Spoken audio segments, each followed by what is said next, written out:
Hello everyone, this is Babamots. Welcome to the finale of the Great Homeworlds Tournament 2023. This is the final match between me and Fork of Nature. Fork of Nature is very good. Fork of Nature takes a medium yellow Gemini to start. I take a red banker, so this is a small universe. We're both connected to large systems, and Fork of Nature is also connected to small systems. Fork trades for blue right away. I match that. Fork has the first chance to trade to build a medium, that is. He builds a medium, so do I. Fork trades for yellow. No, Fork trades for red, that's right. I have reviewed, so for what it's worth, I reviewed this game just before I started making this commentary, so I've got a few places that I want to talk about some more and have a few more detailed thoughts about. So Fork trades for red right away. I trade for yellow right away. My medium yellow means that with a sacrifice I can send a ship anywhere in the universe. But Fork's got red earlier. And so here's one of the issues, and I thought about this when I was choosing my homeworld system. In a small universe where both players take large green ships and both players are connected to large stars, something that frequently happens is the player who goes first gets to move out and take the last large green star. And since I chose not to have a medium Gemini system like Fork, I can't, for example, move to a small green. So if I'm going to move out, I can't take a green star at all. Instead, I content myself with another medium build. Fork doesn't have any yellow and can't overpopulate. Fork also builds a medium. So now here I would really like to spread out to a green star, but can't. I think perhaps I should have spread out anyhow, but I decided to get in on the red. Fork now trades for medium yellow, and so also can send a ship from anywhere to anywhere. And I still haven't moved out of my homeworld. Fork is ahead in development in that way. I think at this point, one of my notions was that if I get enough green, I might have a shot at overpopulating this colony star at some point. And just, I didn't want to build any of the other colors, and I'd like to be able to build wherever I go next, so I'll need a green ship to do that. Having the green star is a pretty good advantage for Fork. So Fork gets to build medium again. I can't build without endangering myself with an overpopulation, so I take about to a blue star maybe? No, I take a yellow star, so this is going to be, I'm going to have more to say about this later. So I take a yellow star so that I can run away if Fork invades. I could have pushed forward one of my mediums instead, and I suppose that wouldn't have hurt at all, actually. I might have been hoping that Fork would build that medium now that my blue is sort of out of reach. In the system called Reach. I can't remember. There's some science fiction that has Reach is a name of a world, but I don't know what. And that I would get to, if Fork sort of blundered into that, then I would get to build a large ship, and that would be pretty good for me. But yeah, I'm actually a little surprised I didn't move my red out first to secure a place. Then I could have picked another color star more safely, I think. Okay, Fork thinking about red, thinking about green. Okay, they take the green. So something that's happened here is that Fork moved one ship out to a colony and then built the rest of the colony fleet here. I built the fleet at home and then moved it out one ship at a time, which is not so good. So, and having put two ships here, honestly, Fork should be thinking about invading with that medium red because I'd only be able to run one ship away. Fork, though, trades for red. They've got a happy system here now. And I move yet another ship out to the colony. So it's taken me 2 more turns to move to get the same amount of, well, approximately the same amount of material out here. And so Fork is up by 2 ships. So it's already not looking great for me. Fork builds red, and now I don't want to build red again because Fork would get the first large. And so I take a little green, better than nothing. Fork spreads out their greens. Fork has the time and ships to start up a second colony now. I sort of wonder if I would have been better off invading that colony with a medium ship, even though I've only got 1 red to capture with.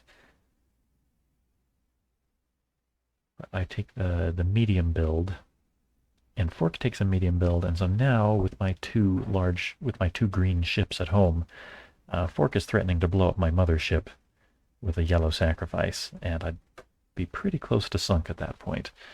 So I've got to trade or spread those out. I trade for blue, and so now I've got the advantage when it comes to building blue, which is nice. But Fork spreads out the red, maybe? No, just building yellow. So something that is going to be pretty important here is that, and I think I underappreciated how important this really is. In order to blow up Fork's yellow star, I would need lots of yellow pieces, and 2 of those have become colony stars. And Fork is gobbling up the other yellows. Fork actually has the advantage in yellow here. So I've got an advantage in blue, but the minute I build 1 more blue, Fork gets a large, and it's just not great. I felt pretty hopeless most of this game.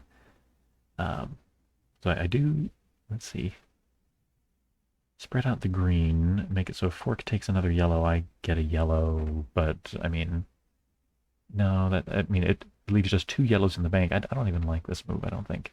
I think what I wanted was more space to build the greens. Maybe put a little pressure on Fork's mothership. But if Fork were to spread out their yellows, they'd get to build both of the remaining yellows with a G2 sacrifice, and Fork would be very happy. What does Fork pick? Fork pushes the red forward, spreads out the reds. Fork is ready for a red shopping spree. Though I would get to build the last red 3 if Fork did build 3 reds at once. And I'm just building my greens. Guess that's not... I mean, it's safe enough, I suppose, but really there's red and yellow, I think, are really the most important colors, and those are the things that I'm most behind in. Yeah, so Fork spreads out the yellows. Is that the choice? Yeah. Prepared for a red shopping spree that would get all 3. I think at this point I try a few different things. Oh no, so I just build the red here. And Fork now could build the remaining 2 reds. And honestly, I think they should, by sacrificing the G2. But instead, Fork just builds the R3, and they don't even build it in a colony. They build it at home, where it's doing the least to protect things. And this, I think, is the really critical point. I think this is where I had a shot at... I may have had a shot at getting back into this. I think I probably should have... Well, with a little bit of analysis, I think maybe I should have sacrificed the Y2 to get the red 3 into one of Fork's colonies and threatened to start capturing things. Fork could overpopulate by moving in two reds. So let's say I move my red 3 over into aerial with a Y2 sacrifice. Fork can't build into an overpopulation because there's only one red left in the bank.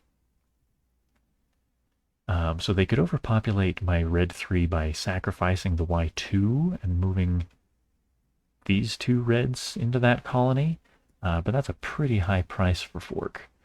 And otherwise, I'm potentially going to start capturing things. So this, I think, is a really important turn that I don't think I used as well as I could have. So instead, well, looks like I'm thinking about a few different things. I really want to build a bunch, even if it costs me a star, but yeah, that's pretty ugly.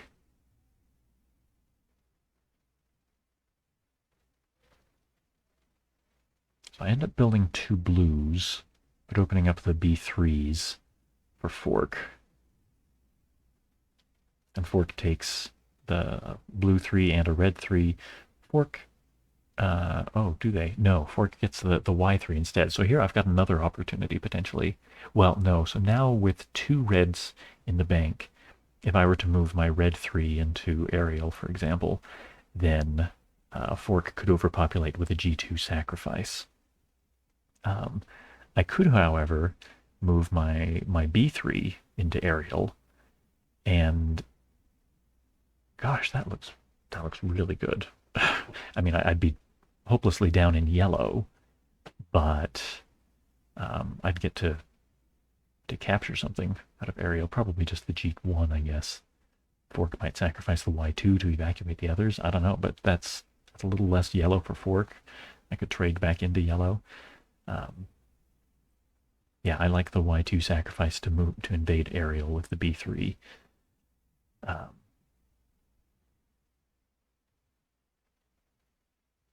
Oh, in fact, I even thought about it. I know I don't end up doing that, though. I ended up just spreading out the blues. I wanted to start building more large ships. But then Fork sacrifices the green 2, and at this point, Fork has got so much red and blue parked on my doorstep. I mean, I guess I should have tried to prolong the game by moving this B1 away, forcing Fork to work a little more to get my blue star.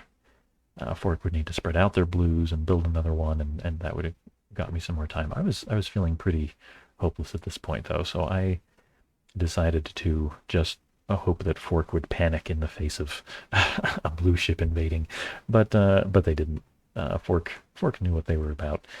They blew up my blue star, and it's pretty hopeless from there. So I just invaded to make a better looking corpse, and Fork takes my red star too. And so that was the final game. I think I didn't play my best. I think there were several places I could have done things significantly better, but I didn't.